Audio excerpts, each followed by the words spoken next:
Are you surprised McGwire agreed to come back to the baseball to become a hitting coach?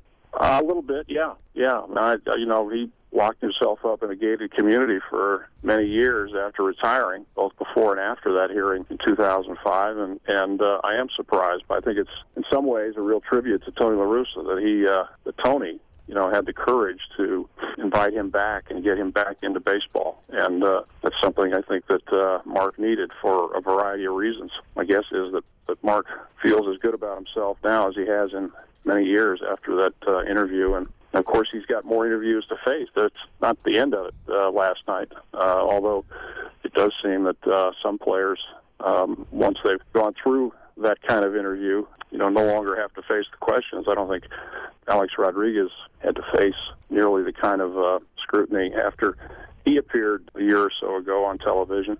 But, Mark is going to have to face it during spring training, and there'll be more questions.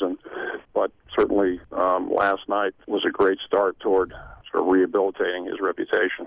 Sandy, I wanted to ask your perspective from the organization perspective. I mean, you've obviously been GM, president, been in the game a long time, and the Cardinals organization, when they hire him as the hitting coach, certainly you don't want to have this leak in or extend into spring training and have this first announcement there, but you also want to have respect for Mark McGwire and allow him to talk about it on his own terms. But there was some increasing pressure certainly from the media anyway to have Mark McGwire speak before this, maybe sooner after the announcement of him being a hitting coach. Can you talk a little bit about that balance as a GM or someone running a club? I agree with you. I think once he was named as hitting coach for the season, the clock was ticking, and that he needed to make a statement of some sort and do it relatively soon. On the other hand, again, Mark is a private guy, and this sort of thing, I'm sure, was very difficult for him, and so he probably needed some time to prepare himself for it.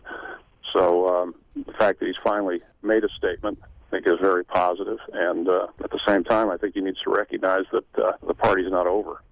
There are going to be more questions. We all know that when stories break in professional sports, they go through a cycle, and there's going to be a beat writer in every city that's going to want to ask a question as the season progresses.